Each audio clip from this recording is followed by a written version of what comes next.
안녕하세요. 오늘도 사연살롱을 찾아주셔서 감사합니다. 저는 경기도에 사는 30대 여성입니다. 여러분들은 꽃을 좋아하시나요? 우리 여자들 같은 경우에 꽃을 싫어하는 사람은 없죠. 별 감흥이 없는 사람은 있어도 말이에요. 저도 꽃을 좋아하는 여자 중 한 사람인데요. 그 중에서 겨울에 피우는 꽃을 좋아해요. 물론 꽃들이 각자의 이유로 아름답지만 저는 그 중에서 겨울에 피우는 꽃을 좋아해요. 겨울을 맞이하며 추위와 함께 피우는 꽃을 아시나요? 바로 아네모네예요. 아네모네는 보라색, 분홍색, 빨간색, 하얀색 등의 색으로 피어나죠. 그리고 아네모네는 그리스어로 바람의 딸을 뜻하는데 그게 아네모네의 꽃잎이 바람에도 흐드러지게 떨어지기 때문이래요. 그래서인지 아네모네의 꽃말은 참 슬퍼요. 기대, 기다림, 고독, 배신, 사랑의 괴로움, 허무한 사랑 등 헛헛하고 서글픈 꽃말을 가지고 있죠. 저는 오늘따라 그런 꽃말을 가진 아네모네가 머릿속에서 떠나지 않네요. 꼭 제 처지 같아서요. 그게 무슨 뚱딴지 같은 소리냐고요? 무슨 소리인지 알려드리기 전에 제가 질문 몇 가지 드릴게요. 여러분들은 배신을 당해본 적이 있나요? 혹은 배신감을 느껴보신 적은요? 아니면 믿는 도끼에 발등 찍혀보신 적은요? 있으신가요? 사실 인간관계라는 게 그래요. 제 마음대로 흘러가지 않을 때가 많잖아요. 그래서 배신이라는 것도 경험해 보신 분들이 계실 거라고 믿어요. 단 몇 분이라도 말이에요. 혹은 생각보다 많은 분들이 경험해 봤을지도 모르죠. 그렇게 생각하면 제가 겪은 일도 무수히 많은 사건들 중 하나라는 생각이 들어 안심이 되긴 하지만 사실 충격이에요. 그것도 저는 믿는 도끼에 발등을 찍힌 경우라 더 충격에서 헤어나올 수가 없네요. 제가 음식을 굉장히 좋아해요. 먹는 거에 진심인 사람이라 집에 식재료도 풍부하고 그릇이나 냄비도 종류별로 있어요. 그런데 그런 제가 식욕이 없더라고요. 그뿐이게요. 지금 저는 배신감과 온갖 생각으로 밤잠을 제대로 잘 수 없는 지경에 이르렀어요. 계속 뒤척이며 잠을 자지 못해요. 백색 소음을 들어도 마찬가지고요.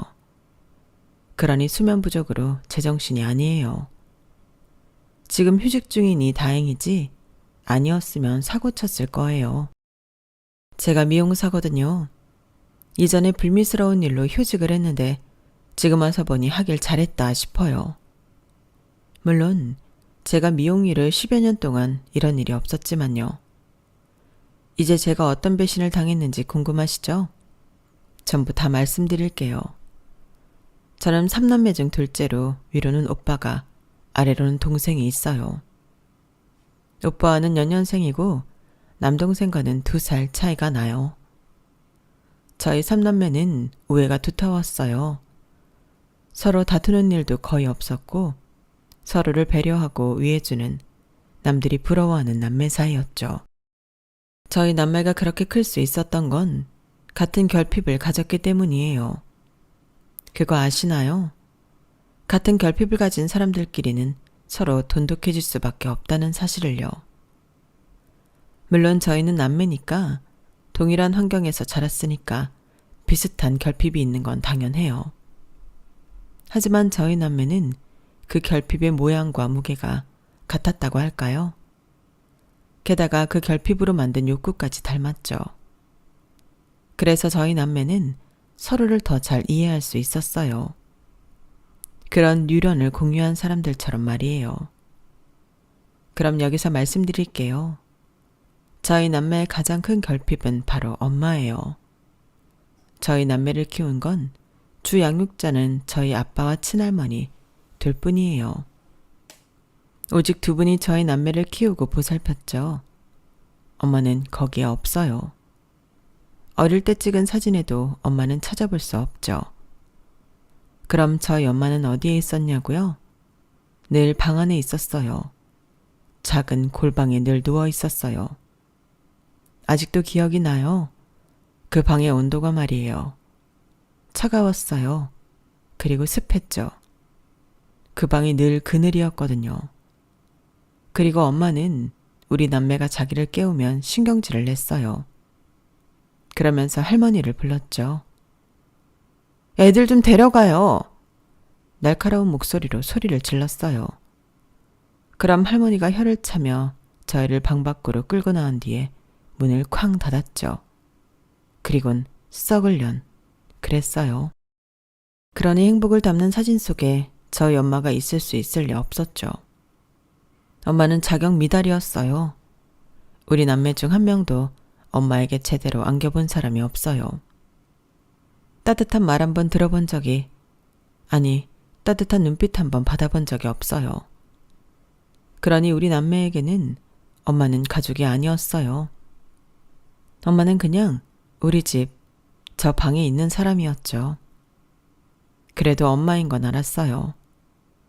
아빠가 말해준 것도 있지만 신기하게 핏줄이고 엄마라는 건 알았어요.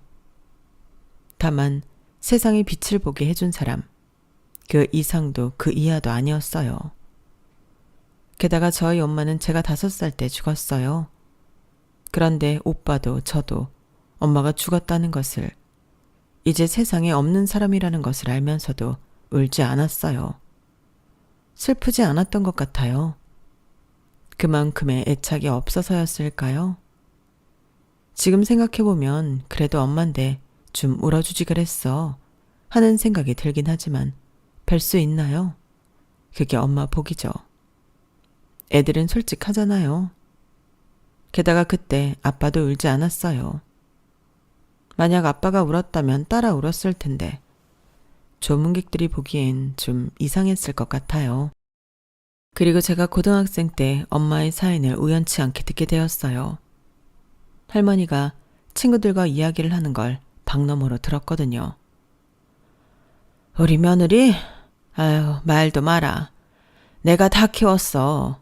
이제 와서 하는 말이지만 애엄마가 애들을 그렇게 내버리는데 내가 어떻게 가만히 있어?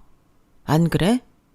아니, 나는 애 낳고 지 새끼 품에 안 안아보는 엄마는 처음 봤다. 간호사가 안으라고 애 가져다 주니까 치우래. 날 딱 보더니 어머니라도 안으시든가요 하는 거야. 아니, 그럴 거면 만들긴 왜 자꾸 만들어? 셋이나 만들어서는 원. 그래놓고 어느 날에 지 혼자 갓비대? 화장실 문을 내가 먼저 열어서 망정이지. 애들이 봤어 봐. 내가 등골이 서늘해. 아직도 그때만 생각하면 악몽을 꿔. 내가 걔 화장할 때 그랬어. 다시는 보지 말자고. 우리는 악연 중에 악연이니까 나한테도 애들 아범한테도 내 새끼들한테도 절대 꿈에도 나타나지 말라고. 내가 그렇게 빌고 또 빌었어. 언제는 애들 아범 좋다고 결혼시켜 달라고 해서 시켜줬더니 애 낳고 그렇게 변해삐대? 내가 원, 지 혼자만 애 낳나? 그렇게 저는 엄마가 산후 우울증으로 마음의 병을 키우다 그렇게 되었다는 사실을 듣게 되었어요. 그제서야 이해가 되더군요. 엄마의 장례식에서 아빠와 할머니에게 목을 조아리며 사과하는 외조부의 모습이 말이에요. 그리고 그제서 조금 원망했어요. 내가 우리 삼남매가 뭐가 그렇게 미워서 마음이 괴롭고 아팠는지 물어보고 싶기도 했고요. 그래서 어떤 밤엔 혼자 울기도 울었죠. 제가 꼭 잘못 태어난 존재 같기도 해서요. 뭐 솔직히 정확한 마음은 모르겠어요. 설명할 수가 없네요. 그러다 언제는 오빠에게 사실을 털어놓았어요. 그러더니 오빠는 제가 들은 게 정확하냐고 묻더니 그렇다니까 곰곰이 생각하더라고요. 그런데 아무리 사실이 그렇다고 해도 지금 우리 가족이 달라질 건 없어. 생각해봐. 그건 엄마의 선택이었고 그땐 우린 어렸어. 그러니 엄마의 마음이 치유될 수 있게 뭔가를 해줄 수 없었다고. 알아차리지도 못했잖아. 물론 그렇다고 그게 우리의 잘못은 아니야. 그렇다고 아빠의 잘못이나 할머니의 잘못도 아니지. 그냥 그럴 수밖에 없었던 거야. 그리고 잘못 태어난 아이? 글쎄, 난 꼭 그렇게 생각하진 않아. 어떤 존재도 잘못 태어난 존재는 없어. 그리고 우리가 지금 불행해? 아니잖아. 그냥 그럴 수밖에 없었던 거야. 우리가 어쩔 수 없었던 일들에 대해 너무 깊게 생각하지 마. 앞을 봐야지. 거기에 머물러선 안 돼. 저는 의연한 오빠의 모습을 보고 마음을 정리할 수 있었어요. 그리고 그 뒤로부터는 엄마에 대한 이야기는, 엄마의 존재는 다시 심연에 묻었어요. 그렇게 새로운 사실을 알고 길을 헤맨 저는 다시 다정한 저희 가족에게 돌아갈 수 있었죠. 다정한 저희 가족. 저희 가족은 정말이지 남들이 부러워할 만한 가족이었어요. 유머스럽고 다정한 아빠, 엄마를 대신해 살뜰히 가족에게 헌신하는 할머니, 공부도 운동도 못하는 게 없는 든든한 오빠, 손재주가 좋고 상냥한 저, 그리고 애교스러운 남동생. 정말 누구 하나 모난 데 없는 정다운 집안이었죠. 저희 식구들은 누구보다 식구를 생각했어요. 그래서 저녁 식사는 큰일이 없는 한 함께 했고, 누군가 출근이나 외출을 할 땐 포옹을 잊지 않았죠. 그리고 저희 식구들은 방문을 절대 닫지 않았어요. 집에는 여기저기 가족 사진이 있었고, 연애 이야기나 사랑 이야기 같은 비밀스러운 이야기도 가감없이 나누곤 했죠. 생각해보면 사춘기도 크게 없었던 것 같아요. 저는 고등학생이 되어서도 아빠와 자주 데이트를 했거든요. 주로 제 옷을 사러 가거나 영화를 보거나 했죠. 그 모습은 제 주변에서도, 군인이셨던 아빠 주변에서도 놀랄 노자였어요. 그러면서 다들 부러워했죠. 물론 소풍을 가서 도시락을 싸와야 할 때나 학부모 면담 때 다른 친구들은 엄마가 도시락을 싸주고 면담을 오잖아요. 그게 부러울 때도 있었어요. 하지만 크게 갈망하진 않았어요. 맞아요. 갈망까진 아니었어요. 저에겐 그런 것들을 해주는 할머니가 있고, 저는 할머니를 무척 좋아하니까요. 저희 할머니는 무척 따뜻한 분이셨어요. 제가 초경을 했을 때가 기억나는데, 그때 할머니는 저를 안으며 눈물을 흘렸어요. 그리고 아빠에게 전화해 케이크를 사라고 하셔서 그날 파티를 열어줬죠. 그렇게 섬세하고 따뜻한 분이셨어요. 그런데 제가 감히 어떻게 갈망할 수 있겠어요? 그리고 오빠가 군입대를 하고 부사관이 되어 다른 지역으로 발령을 받기 전까진 함께 살았어요. 제가 전문대를 나와 미용사가 되었는데 저희 집 근처 미용실에 입사해 독립하지 않아도 되었고, 남동생도 4년째 대학을 중퇴하고 친구와 옷가게를 차려서 독립하지 않았거든요. 그리고 오빠는 주말만 되면 저희 본가로 왔죠. 빠지지 않고 매주 왔어요. 그렇게 저희 가족에는 유지되었는데 이상하게 3남매의 연애 사업은 늘 빨간불이었어요. 특히 오빠는 연애만 하면 헤어졌는데 그 사유 중 하나가 오빠가 매주 본가에 간다는 이유였어요. 왜? 저희 식구는 여자친구를 이해할 수 없었죠. 주말에 집에 가는 게 이상해? 그랬어요. 그리고 저는 아빠와 오빠만큼 좋은 남자를 만나고 싶어 했는데 그게 잘 되지 않았죠. 이상하게 저한테는 아들 같은 남자만 걸리더라고요. 마지막으로 막내는 가족과 일이 먼저여서 연애를 잘 안 했어요. 귀찮아하는 것도 같았고요. 그래서 아빠가 참 걱정이 많았어요. 자기 죽기 전에 결혼은 할 거냐며 우스갯소리를 하기도 했죠. 하지만 그런 저희에게도 저에게도 봄이 찾아왔어요. 제가 한눈에 뿅 간 사람이 생긴 거예요. 상대는 저희 미용실에 다니는 한 손님이었어요. 그 손님은 저희 단골로 2주에 한 번 미용실에 와 커트만 했죠. 처음부터 제 고객이었어요. 하지만 방문할 때마다 미용사를 지정하진 않아서 매번 제가 머리를 해주진 않았어요. 그러다 원장님이 제가 그분을 좋아하는 걸 알아버린 거예요. 미소 씨, 그 고객님 좋아하는 거 맞죠? 내가 보니까 알겠던데. 그럼 내가 밀어줄 테니까 잘 되면 한턱 쏴요. 그러시더니 원장님이 그 뒤로 그 고객님이 오면 저한테 보내더라고요. 그렇게 한 석 달을 저만 그 고객님 머리를 다듬었어요.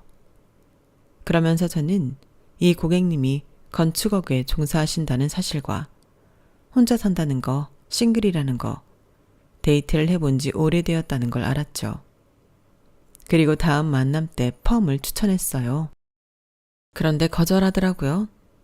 어차피 안전 못 쓰면 망가질 거라고요. 저는 아쉬운 마음에 고개를 끄덕이고 머리를 자르기 시작했어요.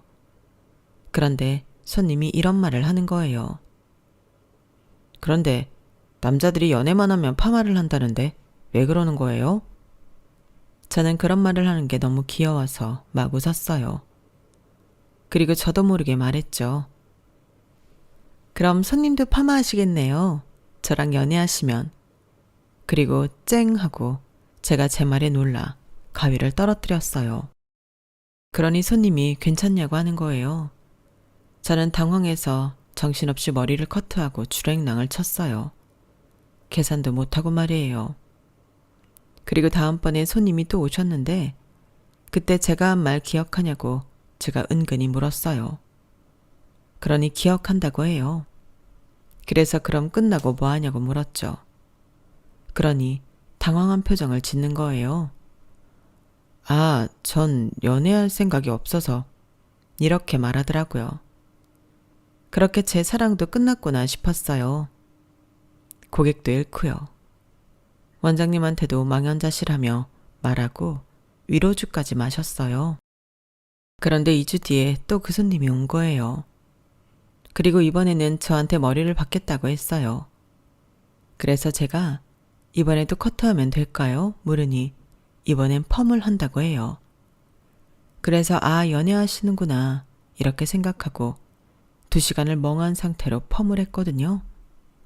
그런데 이 손님이 저한테 끝나고 어디 가냐고 묻더라고요.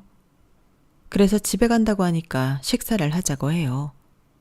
저는 너무 놀라서 아무 대답을 못했어요. 그러니 그 손님이 자기 머리를 가리키는 거예요. 연애하면 파마한다면서요? 그래서 제가 끄덕이니까 뭐라고 하는 줄 아세요? 연애해보려고요, 미소 씨랑. 저는 제 이름도 여태 모르는 줄 알았어요. 그래서 정말 너무 놀랐는데 그 와중에 기쁘기는 엄청 기뻐서 고개를 세차게 끄덕였어요. 그렇게 저는 그 손님과 연애를 시작했고 연애는 순조로웠어요. 정말 제가 바라는 아빠 같고 오빠 같은 사람이었죠. 아니, 어쩌면 제가 사랑하는 콩깍지에 씌어서 비교조차 못한 것일 수도 있는데 단 한순간도 아빠나 오빠와 비교되지 않더라고요. 이게 정말 사랑인가 싶었어요. 그래서 연애 6개월 만에 제가 프로포즈 했어요. 출근할 때 가장 싱싱하고 아름다운 꽃으로 다발을 주문하고 퇴근하면서 받아와 남자친구 차에 오르자마자 꽃을 건넸죠. 그리고 결혼해달라고 했어요. 그러자 남자친구가 당황해요. 제 예상과 다르게 말이에요. 꽃다발도 받지 않고 머리만 극적이더니 그냥 차를 몰았어요. 제가 조금 삐져서 아무 말도 안 하고 창밖만 보니까 공원에 차를 세우더니 할 말이 있다고 했어요. 남자친구의 표정이 어두웠어요. 미소야, 내가 말하지 않은 게 있는데 나 사실 고아야. 어떻게 말해야 할지 내가 연애를 해본 적이 없어서. 그런데 네가 오늘 나한테 프로포즈 할 줄 알았더라면 어제라도 말했을 거야. 정말 숨길 생각은 없었어. 믿어줘.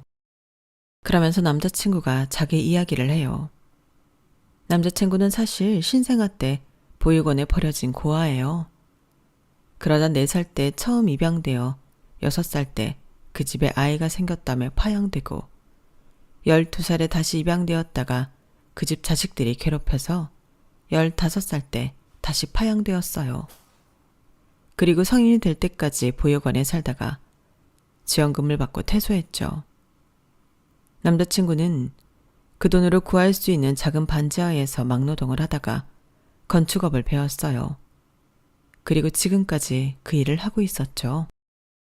연애는 정말 해본 적이 없었다고 해요. 자기 수준에, 자기 형편에, 자기 처지에 연애는 사치라고 생각했죠. 그런 마음에 쉽게 누군가를 좋아해 본 적도 없었어요. 누군가 자기를 좋아한다고 다가온 사람도 없었고요. 그러다 제가 눈에 들어온 거예요. 처음엔 엄청 고민했어요. 저한테 상처 줄 걸 뻔히 알아서 남자친구는 걱정이 많았어요. 그러다 보육원 친구에게 자기의 마음을 털어놓았는데 보육원 친구가 덜컥 화를 내더래요. 그럼 난 결혼을 어떻게 했니? 해냈니? 내 와이프가 날 불쌍하게 봐서? 아니면 내 와이프가 무슨 대단한 마더 테레사라서? 너 웃긴다. 우린 뭐 부모도 없으니까 사랑도 하지 말라는 거야? 그런 법이 어딨어? 있으면 말해봐. 너 지금 그 사람 놓치면 평생 지금처럼 혼자 사는 거야. 네가 이러니까 친구가 나밖에 없지. 너 당장 그 태도부터 고쳐.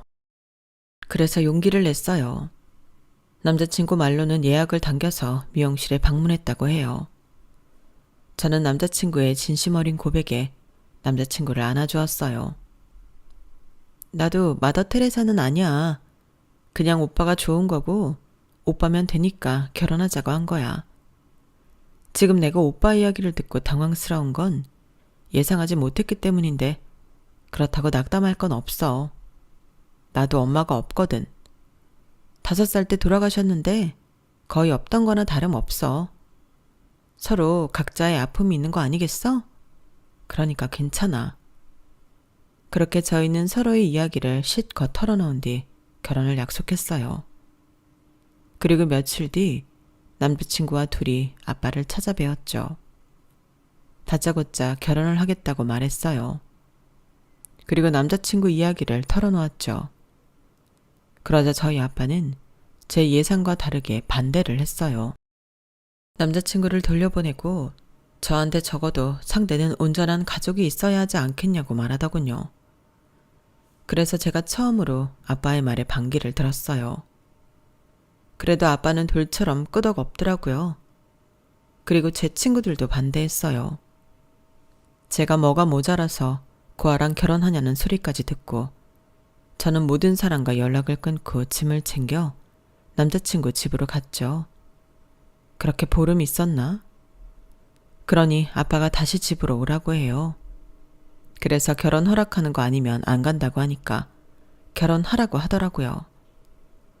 그렇게 어렵게 얻어낸 결혼을 하고 저는 조금 걱정했어요. 아빠가 집안에서 반대한 결혼이잖아요. 그래서 혹여나 제 남편을 나쁘게 대할까 걱정이었어요.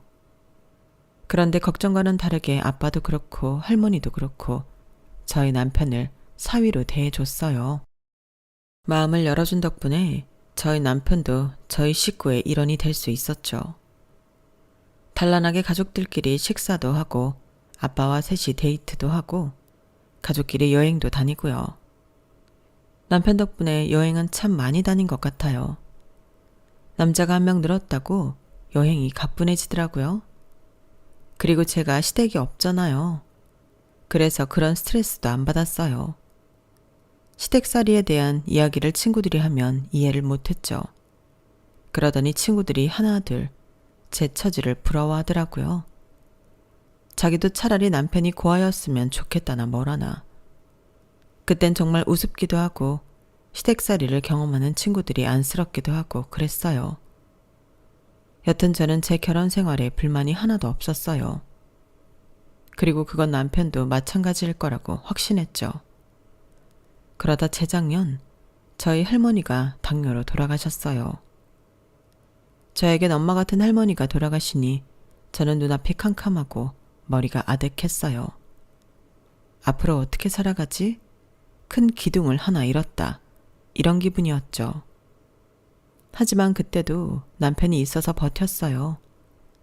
남편이 참 든든하게 제 곁을 지켜주었거든요. 남편은 제때 식사를 챙겨주고 물티슈로 얼굴을 닦아주고 그랬어요. 조금 남사스럽나요? 그래도 전 너무 고마웠어요.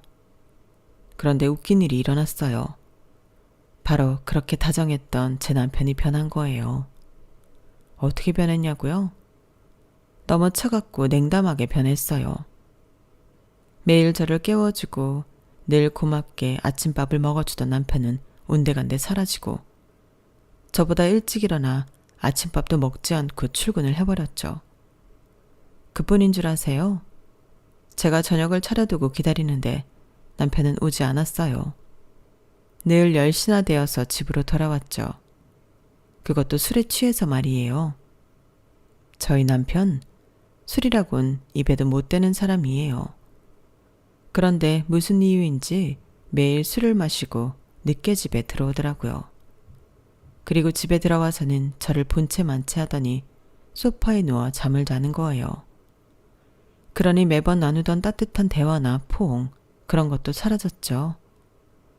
그래서 저는 집에서 혼자 밥을 먹고 혼자 장을 보고 혼자 청소를 하고 뭐든지 혼자 했어요. 그러던 어느 날, 그날도 어김없이 소파에서 자는 남편을 보고 한숨을 푹푹 쉬면서 안방에 들어가 침대에 누웠어요. 그런데 그날따라 눈물이 나더라고요. 그래서 소리내서 엉엉 울어버렸어요. 그러니 남편이 안방으로 들어왔어요. 왜 그래? 시끄러워서 잠을 못 자겠잖아. 저를 보고 그렇게 말하더라고요. 저는 그게 서러워서 더 크게 울었어요. 그러니 남편이 한숨을 쉬면서 안방문을 닫아요. 그리고 현관문이 열리는 소리가 들리더라고요. 방을 나가보니 남편이 이미 집을 나갔더라고요. 저는 너무 충격을 받고 서러워서 그 자리에 주저앉아 울다가 소파에서 잠들었어요. 그리고 남편은 아침에 들어왔는데 저를 쳐다도 보지 않고 씻으러 들어가더라고요. 그래서 제가 남편이 씻고 나올 때까지 기다렸어요. 그리고 남편을 졸졸 쫓아다녔죠. 그러니 남편이 인상을 팍 썼어요. 제가 처음 보는 얼굴이었죠. 제발 좀 그만해. 너 때문에 숨 막혀서 하루하루 살 수가 없어. 날 좀 내버려 둘 수 없어? 제발. 제발. 저는 너무 당황스러웠어요. 그래서 아무 말도 못했죠. 남편은 화를 참을 수 없는 것처럼 보였어요. 갑자기 쿠션을 벽에 던졌죠. 그리고 결혼 사진을 던지려다 화장대에 엎어놓았어요. 나 좀 내버려 둬. 지금 내가 간신히 참고 있거든? 터지기 전에 건들지 마. 그리고 출근을 했어요. 저는 너무 억울했어요. 제가 뭘 어떻게 건드렸다는 거죠? 저는 아무것도 안 했고 오히려 편한 건 남편인데. 저는 정말 억울했어요. 남편이 던진 쿠션을 정리하며 또 울었죠. 정말 눈물이 마르는 날이 없었어요. 그리고 그날 그런 제 마음을 아는지 저희 아빠가 전화가 오더라고요. 딸, 뭐하니? 밥은 먹었어? 안 먹었으면 집으로 오라고. 아, 먹었다고? 한서방도 같이 먹었니? 일 때문에 요새 많이 늦는구나. 우리 딸 심심하겠네. 아빠가 지금 갈까? 아니면 일만 하고 우리 딸 놀아주지도 않는 한서방 아빠가 혼내줄까? 아이고, 그래도 남편이라고 감싸긴. 그런데 요새 한서방 많이 바쁘니? 아니, 전화를 해도 통 받지를 않아서. 왜 전화했긴? 장인어른이 간간히 사위한테 전화도 하고 그러는 거지. 저는 아빠의 그 전화에 엉엉 울었어요. 그러자 아빠가 놀라서 상황을 묻는 거예요. 그래서 제가 남편이 변했다고 저에게 너무 쌀쌀맞게 구는데 이유를 모르겠다고 했어요. 그러자 아빠는 잠깐 아무 말이 없더니 알겠다고 했어요. 그리고 전화를 끊었죠. 저는 아빠가 해결해 줄 거라고 생각해서 남편을 기다렸어요. 그런데 남편이 와서 어떻게 했는지 아세요? 온 집안 물건을 다 부셨어요.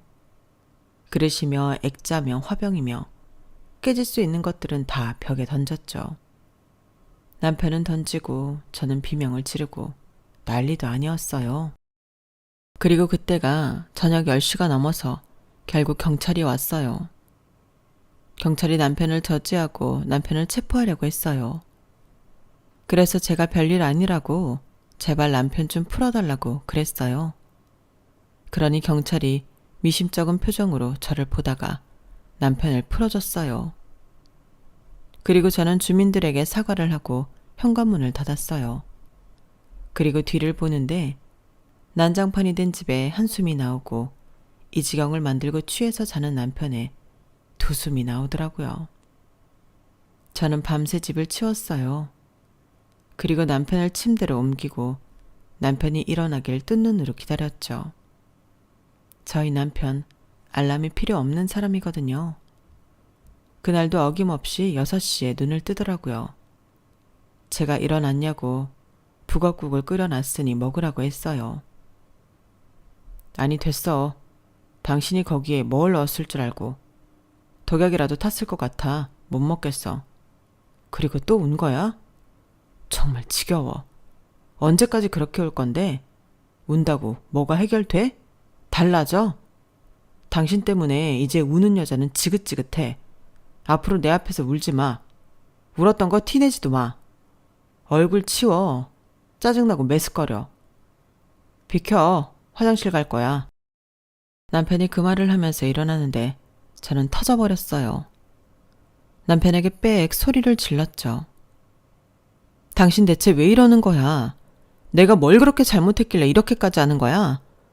아무리 생각해봐도, 머리에 쥐가 날 때까지 생각해봐도 내가 당신한테 요 근래 잘못한 게, 아니 뭘 한 게 없는데 대체 나한테 왜 이러는 거야? 갑자기 뭐 정신병이라도 걸렸니? 아니면 날 정신병 걸리게 만들고 싶어졌어? 다른 여자가 생긴 거야? 도대체 말을 해봐. 얼토당토 안 한 이야기여도 내가 들어줄 테니까. 제 울분을 듣자 남편이 픽 하고 웃어요. 그래, 네가 뭘 잘못하진 않았지. 그런데 그게 문제라고 생각은 안 해봤어? 그리고 여자? 여자라면 이 말 하기가 좀 더 쉬웠으려나? 그래, 너 괴로운데 늦게 말해서 미안해. 우리 이혼하자. 너랑은 이제 1분 1초도 같이 있고 싶지 않아. 저는 고통스러웠어요.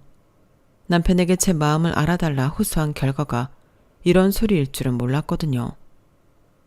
우리 천사 같던 남편은 지금 어디로 간 걸까요? 이혼이라뇨. 저희 부부 정말 그 어떤 문제도 없었어요. 그런데 이혼이요? 전 정말 하늘이 무너지는 기분이었어요. 그래서 제가 아무 말도 못하자 남편은 서랍에서 종이 한 장을 꺼내 저에게 던졌어요. 휙휙 종이가 힘없이 제게 떨어지는데 이혼 합의서더라고요. 재산은 너도 나도 없으니 문제될 거 없고 애도 없으니 문제될 거 없지? 적당히 쓰고 제출해. 그리고 제가 우니까 남편이 욕을 하면서 옷만 갈아입고 출근을 하러 나갔어요. 저는 닫힌 현관문이 꼭 남편의 마음 같아서 엉엉 울었네요. 그리고 그 이후로 제 상태는 좀비 같았어요. 하루 종일 이혼 생각만 했죠. 일에도 집중할 수 없었어요. 그래서 일단 휴직했죠. 그리고 집에서 내내 남편만 기다렸어요. 그런데 남편이 보름 만에 집에 돌아왔죠. 다짜고짜 제 얼굴을 보더니 언제까지 안 줄 거냐고 물어봤어요. 이혼 합의서 말이에요. 그래서 제가 정말 이혼이 하고 싶냐고 물었어요. 그러니 고개를 끄덕여요. 왜? 물었어요. 그러니 자기 행동을 보면 모르냐고 해요. 이제 더 이상 저를 사랑하지 않는다고요. 그래서 저는 남편이 보는 앞에서 합의서를 다시 썼어요. 눈물이 앞을 가리더군요. 그래도 꾹꾹 눌러 담아 썼어요. 그리고 남편에게 건넸죠. 고마워. 짐은 나중에 찾으러 올게. 남편이 이렇게 말하고 일어났어요.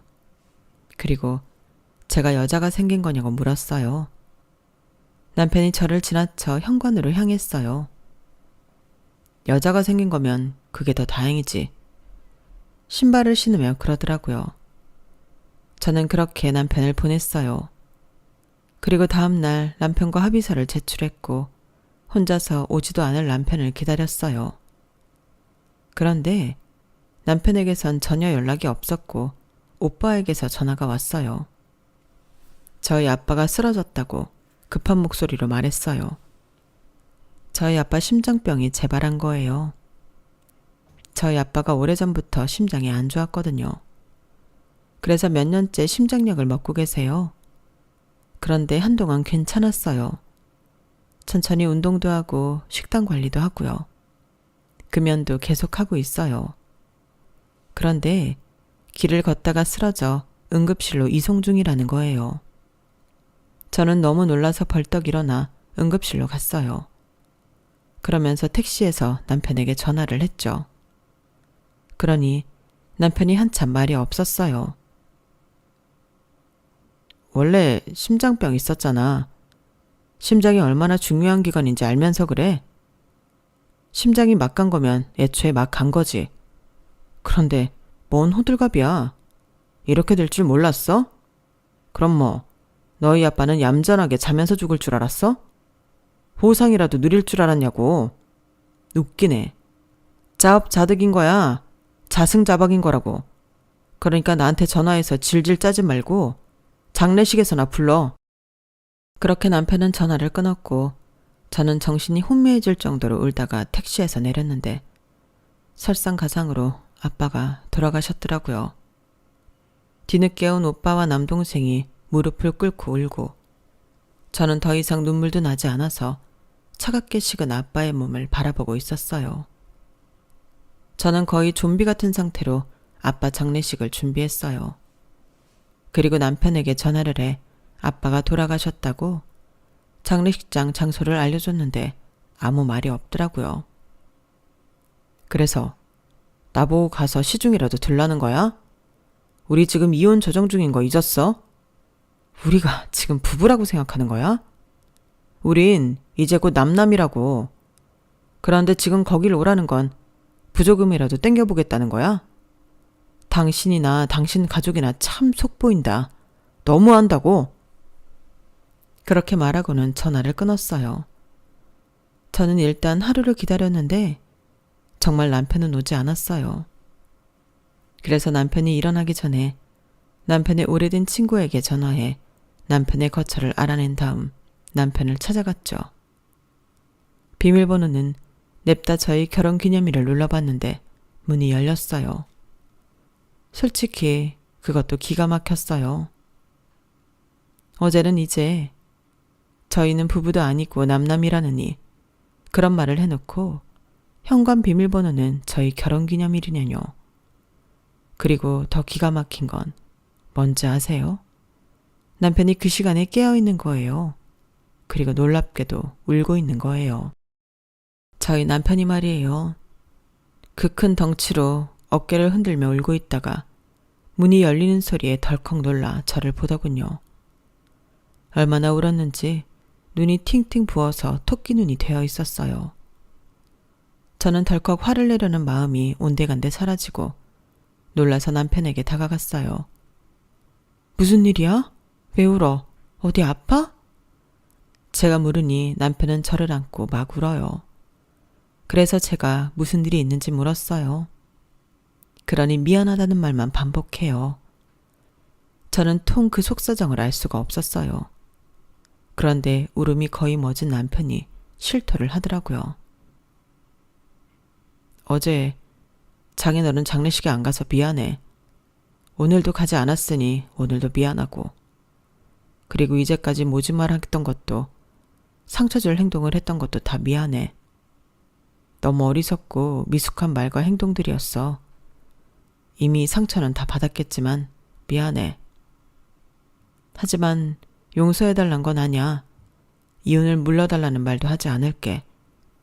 내가 어떻게 무슨 자격으로 그런 말을 할 수 있겠어. 내가 너한테 어떤 상처를 줬는데. 그래도 이 말은 믿어줄래? 단 한순간도 널 사랑하지 않은 적이 없었어. 앞으로도 그럴 거고. 저는 그게 대체 무슨 말이냐고 물었어요. 그러니 남편이 한숨을 푹 쉬더니 아빠 얘기를 해요. 장인어른 처음에 우리 반대하셨잖아. 내가 고아라서 말이야. 그리고 우린 그 역경을 딛고 결혼을 했지. 아니, 했다고 생각하지. 하지만 그게 다가 아니었어. 그러면서 남편은 아빠가 자기를 엄청 지독하게 싫어했었다고 말하는 거예요. 한 번도 자기를 사위로 생각한 적이 없었다고요.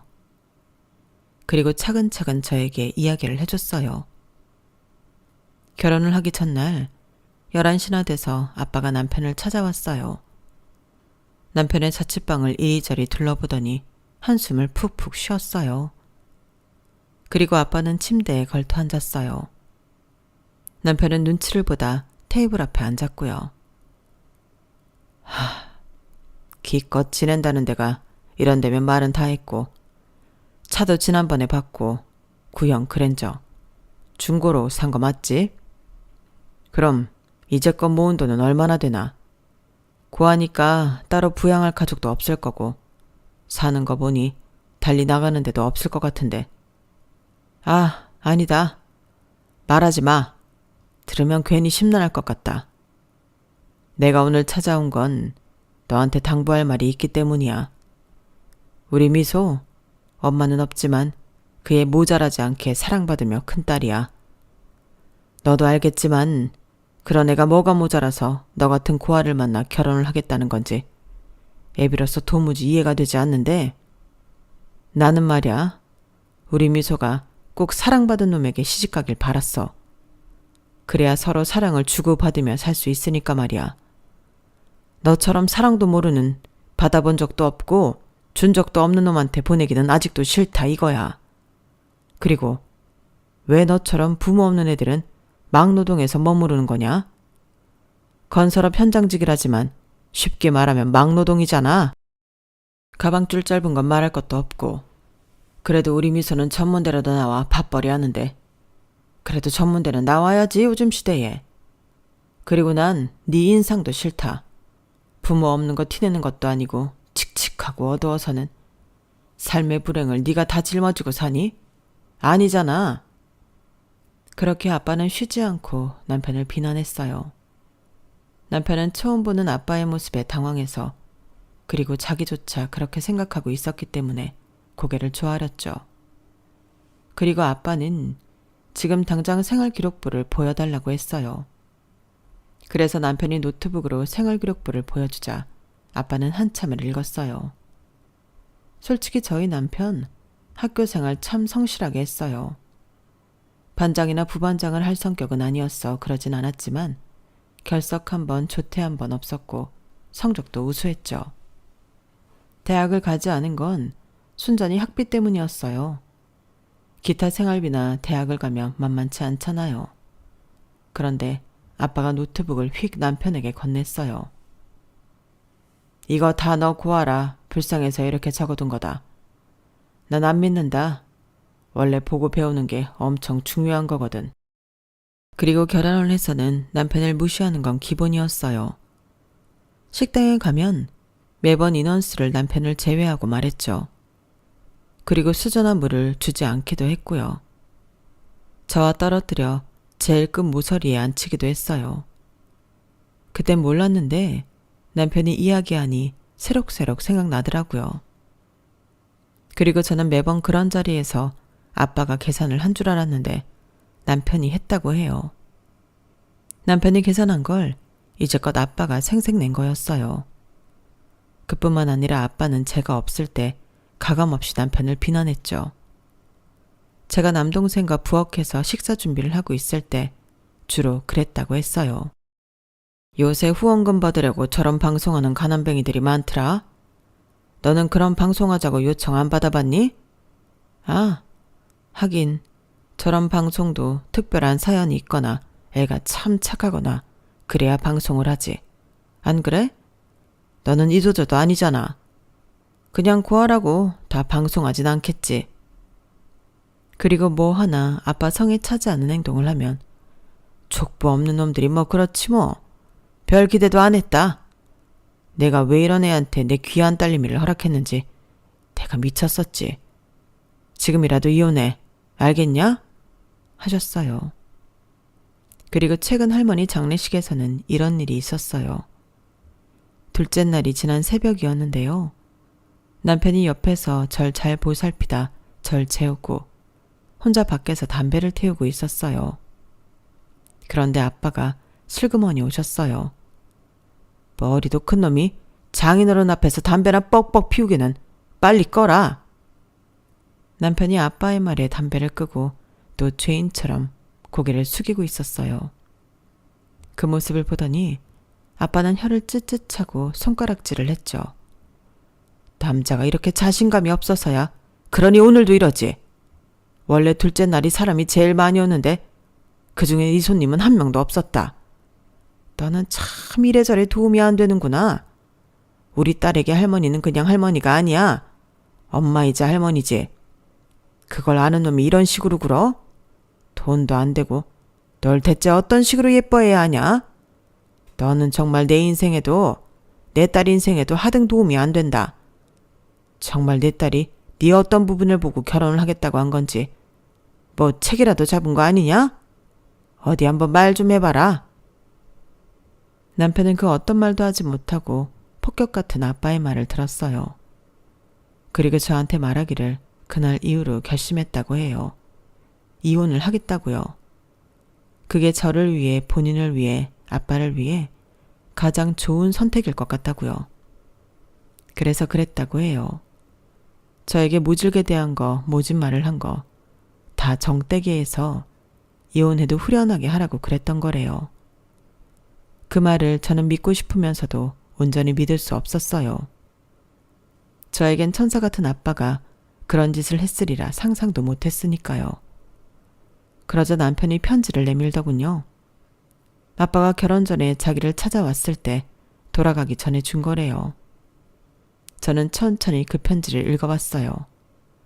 아빠의 글씨체가 맞았고 그리고 거기에 써있는 내용은 감히 제가 상상도 못할 것이었죠. 내가 내 사위가 된 이상 이것들은 지켜줘야 한다. 절대적으로 우리 집에 복종해라. 너처럼 족보 없는 고아에게 우리 집은 너무 과분하다. 그러니 복종해라. 어떤 일이든 군소리 말고 해라. 남자가 하늘이 아니라 너에겐 처가가 하늘이다. 절대 내 뜻을 내세우지 마라. 내가 볼 때든 보지 않을 때든 무조건 말 못하는 개처럼 살아라. 아니, 개보다도 못하게 살아라. 배운 것 없는 내 말을 다 들어줄 만큼 내 딸은 착한 딸이니 그걸 믿고 나대지 마라. 그리고 매달 50만 원을 내게 입금해라. 이유는 내게 말하지 않아도 알겠지. 네가 장인에게 50만 원은 줄 수 있는 남자라는 걸 보여라. 아니면 자격이 없는 것이다. 마지막으로 네 부모를 찾아라. 내 부모가 백만장자일지 누가 아냐? 찾아서 나한테 보고해라. 편지엔 그렇게 적혀 있었고 저는 남편의 말을 믿을 수밖에 없었어요. 그리고 무너진 남편의 얼굴을 보고 물었어요. 정말 부모를 찾았냐고요. 그러니 남편이 고개를 끄덕여요. 그런데 친엄마만 찾았다고 해요. 친엄마는 시장에서 김밥을 팔고 있다고요. 그래서 그걸 장인어른에게 말씀드리니 뭐라고 하셨는 줄 알아?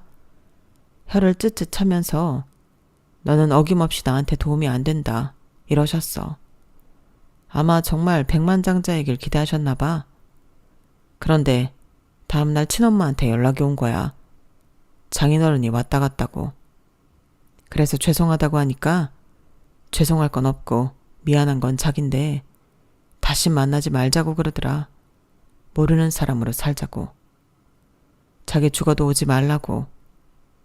무슨 일이냐고 물으니 덜컥 와서는 재산 이야기, 유산 이야기 하셨다고. 털어도 10원 한 장 안 나오니까 그냥 가셨다고. 남편은 그 뒤로 아빠가 자기에게 더 쌀쌀 맞아줬다고 그랬어요.